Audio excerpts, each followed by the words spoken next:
Sun Business, les dirigeants et les entrepreneurs du territoire ont la parole.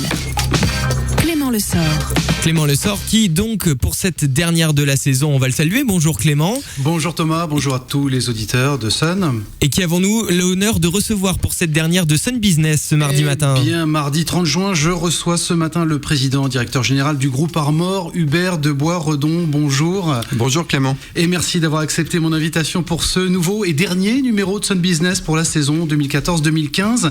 Alors, le groupe Armor, une entreprise de taille intermédiaire, française et internationale, nous allons le voir, spécialiste mondial de la chimie des encres et des technologies d'impression, et plus récemment des investissements importants dans les énergies renouvelables, notamment dans le photovoltaïque. Première question, Hubert de Bois-Redon, quelles sont les motivations de cette stratégie de diversification ?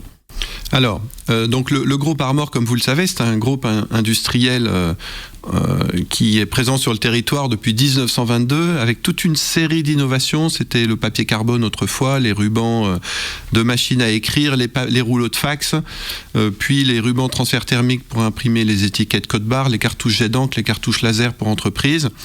Et en fait, dans notre technologie de ruban transfert thermique pour les code-barres, on fait ce qu'on appelle l'enduction sur film mince. Alors c'est un mot très compliqué, mais qui veut dire qu'on enduit des couches fines d'encre sur du film polyester, du film plastique très fin, et que l'on dépose après sur le papier. Et il se trouve que la technologie pour faire du film mince et souple photovoltaïque est la même.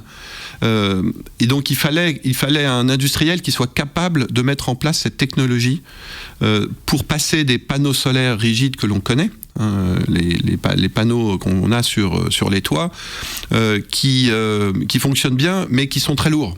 Un panneau solaire classique, c'est à peu près 8 kg par mètre carré. Donc pour certaines applications, c'est pas possible. Et puis l'autre chose, c'est qu'on peut pas le courber. Le film souple et mince photovoltaïque, il est très léger, 200 grammes par mètre carré, et on pourra le courber, par exemple, pour entourer des lampadaires, pour le mettre sur des tentes et des choses comme ça. Alors c'est un pari sur le long terme avec un retour sur investissement prévu en 2020, c'est ça ? Vous êtes patient ? Oui, effectivement, c'est une vraie innovation de rupture. C'est-à-dire que là, on change, on crée quelque chose qui n'existe pas. Vous ne voyez pas encore de ces films souples autour de vous. C'est vraiment une vision de se dire la lumière est pour tous et il faut pouvoir donner accès à l'énergie à toute personne. Et pour ça, ce film mince et souple permettra à chaque utilisateur de pouvoir se connecter directement à la lumière du soleil. Mais bien entendu, c'est une vision long terme. Ce sont des investissements élevés pour une entreprise de taille intermédiaire comme Armor. Et là, c'est là où il faut avoir une patience et pas raisonner simplement d'un point de vue financier, mais plutôt d'un point de vue sociétal. Investissement important, ça veut dire quoi concrètement ? Alors, Armor a déjà investi près de 20 millions d'euros dans ce projet. Nous espérons démarrer les premières ventes en 2016. Et comme vous le dites, un retour après 2020. On va repartir au départ, à l'origine.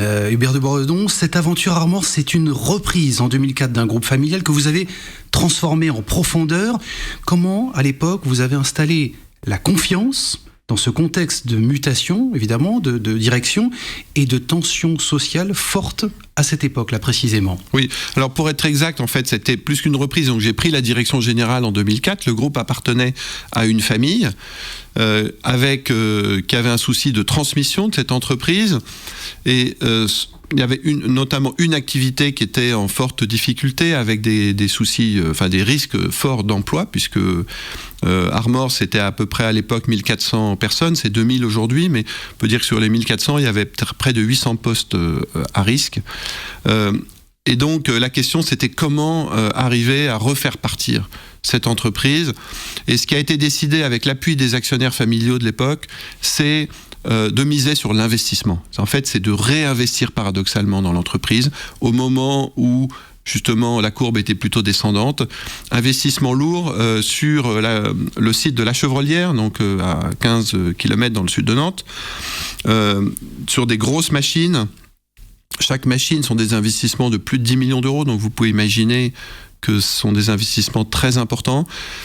Et également, nous avons décidé en fait de transformer ce qui pouvait être un problème français, c'est-à-dire le coût du travail, par de la compétitivité, en associant investissement, robotisation, mais aussi en allant chercher la croissance là où elle est, c'est-à-dire dans les pays émergents. Mais tout ça en fabriquant à partir de Nantes. Donc toute cette équation a fait que non seulement nous avons pu conserver les emplois, nous avons investi lourdement et on a multiplié par 3 notre chiffre d'affaires depuis 2004.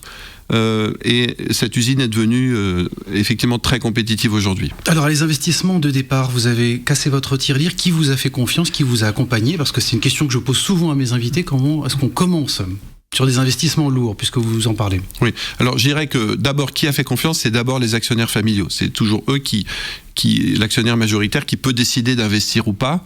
Alors ensuite, ce sont les banques. À un moment donné, on a décidé en pratiquement même pas 2 mois après mon arrivée en 2004, un investissement sur une période de 5 ans de 50 millions d'euros, ce qui était énorme pour Armor. Il a fallu l'appui des banques, il a fallu la confiance, il a fallu... Alors vous disiez comment rétablir la confiance, par exemple avec les banques, ça a été par la transparence des comptes, expliquer ce qui allait bien, ce qui allait mal, pouvoir répondre à toutes leurs questions, montrer qu'il n'y avait rien d'opaque dans l'entreprise, et ça a créé les conditions d'une confiance réciproque, d'un dialogue. Ensuite, vis-à-vis des partenaires sociaux, c'est de montrer combien l'investissement n'allait pas être contre l'emploi, mais qu'en fait, en investissant, on allait assurer la pérennité de l'entreprise. Et donc, petit à petit, je pense que pour les gens qui travaillaient et qui travaillent encore aujourd'hui chez Armor, le fait de savoir qu'on mise sur l'avenir est extrêmement sécurisant. Et je pense qu'en France, ce dont on a besoin aujourd'hui, ce que les salariés ont besoin, c'est de sentir qu'on mise sur l'entreprise. C'est qu'ils se disent, voilà, il y a un avenir parce que on croit en notre entreprise et je vois qu'il y a des choses qui changent, qui se développent. Alors justement, là vous me permettez effectivement de parler du management, puisque vous avez mis en place un management, on parle souvent, et vous parlez d'innovation sociale.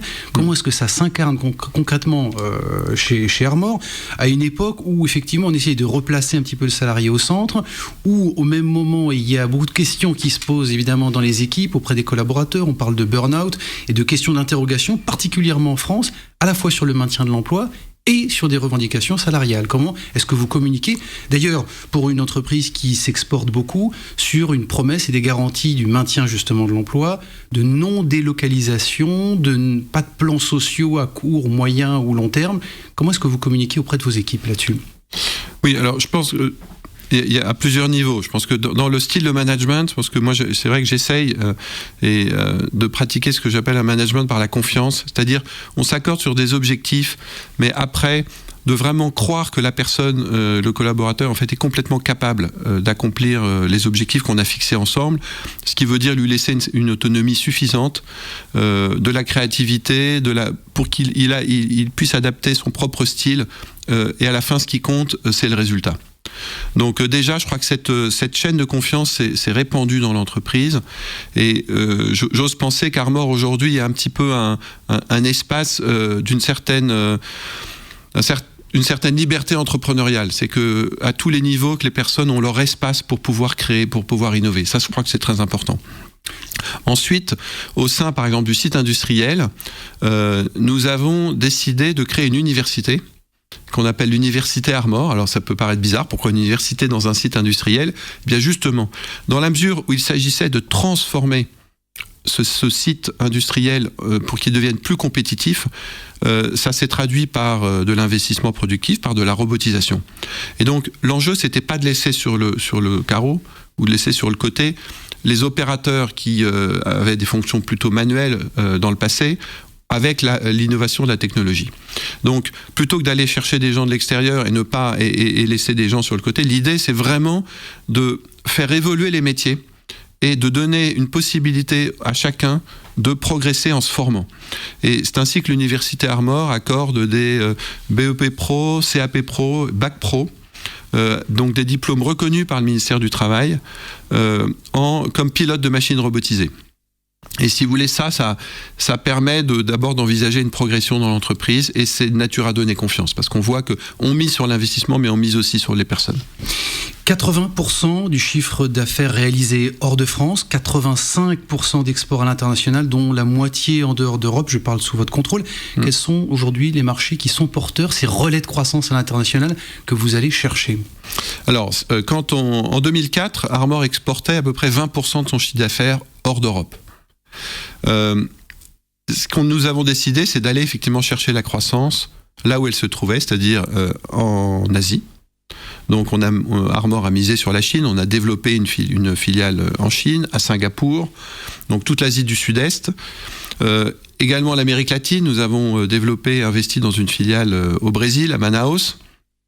Et puis plus récemment, tout ce qui concerne par exemple l'Amérique centrale, on a investi l'année dernière dans 3 zones, le Mexique, l'Inde, et puis l'Afrique du Sud, mais pas simplement pour l'Afrique du Sud pour toute l'Afrique subsaharienne, puisque je crois et nous croyons que l'heure est venue pour l'Afrique du développement, de se développer. Je pense que les 30 ans qui viennent seront les 30 ans de l'Afrique, et donc il s'agit dès maintenant de miser sur l'Afrique, de ne pas attendre. Notamment dans notre activité, vous savez, on imprime des étiquettes code-barres. Et donc, décollage de l'économie, ça passe par aussi une progression de la traçabilité. Il s'agit de voir d'où les produits viennent. Et donc, le code-barre est important et il s'agit d'être présent dès le départ pour fournir les fabricants d'imprimantes industrielles. Chiffre d'affaires 224 millions d'euros en 2014. Quel est le prévisionnel là pour terminer 2015? C'est quoi la tendance sur les tableaux de bord? Comment ça se préfigure tout ça? Alors, Armor continue d'être en croissance. On devrait faire une croissance à peu près de l'ordre de 5% cette année. Alors, ce qui est intéressant de noter, c'est que l'Europe repart. On le voit très bien par le code-barre. Le code-barre, c'est la consommation, c'est la production. Donc l'Europe repart. Elle repart par l'Angleterre, par l'Allemagne et par l'Espagne. La France est encore à la traîne, mais finira par remonter, également tirée par les autres pays. Paradoxalement, l'Asie est assez est calme. Je pense que c'est une période plus difficile pour la Chine et pour l'Asie du Sud-Est, ainsi que pour le Brésil, qui sont des continents qui souffrent un petit peu. Mais les États-Unis se portent bien également, donc tout ça devrait tirer la croissance d'Armor. Hubert de Boisredon, PDG du groupe Armor, comment est-ce que vous faites aujourd'hui pour continuer à gagner de l'argent avec un coût du travail aussi cher, mais surtout des cotisations patronales qui sont les plus importantes en Europe? On parle de la France, bien entendu. Oui, alors c'est vrai que le coût du travail en France est élevé, mais c'est là où il faut arriver à tirer aussi profit de nos atouts. Les atouts en France, c'est que par exemple, il y a un appui à l'innovation qui est intéressant par le crédit impôt recherche. Et également, nous sommes dans une région des Pays de la Loire qui a un souci de promouvoir l'innovation. Donc toutes les activités, de recherche et de développement sont bienvenues en France. Donc ça peut nous permettre d'avoir du personnel de haut niveau, des docteurs en chimie, des ingénieurs, pour innover. Ce qu'il faut, c'est trouver des barrières à l'entrée et être dans des métiers haut de gamme. Donc c'est notre cas par exemple. Si vous voulez faire un ruban transfert thermique, c'est pas facile, ça se copie pas facilement. On a beaucoup de concurrents chinois qui essayent, ils démarrent, ils y arrivent parfois, mais les niveaux de qualité ou stabilité de la qualité ne sont pas encore au niveau d'Armor. Donc voilà. Trouver des investissements fortement capitalistiques, des barrières à l'entrée technologique, et puis miser beaucoup sur l'investissement et la robotisation. Je dis rien d'autre finalement que ce que le rapport gallois, le fameux dont vous avez entendu parler, disait. Nous, on l'a fait un peu naturellement. C'est clair qu'il faut que la France se positionne sur le haut de gamme, finalement, un peu comme le font les Allemands avec toutes les entreprises du Mittelstand allemand. C'est ce qu'Armor essaye de faire pour sa part. Après, il y a d'autres métiers. On est aussi très fort dans ce qu'on appelle le remanufacturing, donc notamment le recyclage des cartouches d'impression usagées pour les entreprises. Là, ce sont des métiers plus manuels. Donc là, on va combiner le travail en France et aussi du travail dans des régions proches, comme le Maroc, par exemple, qui nous permet d'assurer une compétitivité sur ce type de métier. Voilà. Mais c'est la combinaison des deux qui est importante. Le Made in France, mais aussi s'appuyer sur des pays à moindre coût. Est-ce que le diagnostic qu'on peut poser aujourd'hui, que vous pouvez poser vous en tant qu'entrepreneur, c'est que la France est coincée finalement entre des porteurs de projets qui n'osent pas beaucoup de culture du risque, pas justement de départ à l'international ou de développement sur des relais de croissance qu'on évoquait à l'instant, et également de l'autre côté des investisseurs qui recherchent du ROI, donc du retour sur investissement pour nos auditeurs, court terme. Oui, je pense que la France est limitée par notamment deux problèmes, même trois on pourrait dire. La première, c'est que nous sommes souvent trop franco-français. Donc pas assez tournés vers l'international. Et on voit bien qu'aujourd'hui, les entreprises qui exportent beaucoup recommencent à être tirées par la croissance. Celles qui sont très centrées sur le marché français ont plus de mal. Deuxièmement, nous sommes souvent réticents à l'investissement. Je pense que dans cette période-là, il faut investir, il faut miser sur l'avenir. Bon. Ensuite, c'est vrai que notamment nos législateurs et le gouvernement a souvent tendance à être un peu en contradiction, si vous voulez. On dit d'un côté, la priorité c'est l'emploi, mais d'un autre côté, on va créer des tas de mesures qui freinent l'emploi. Par exemple, cette dernière réforme de la pénibilité, c'est une réforme compliquée parce que pouvoir mesurer le degré de pénibilité de chaque personne, savoir, à la fin, ça décourage les chefs d'entreprise.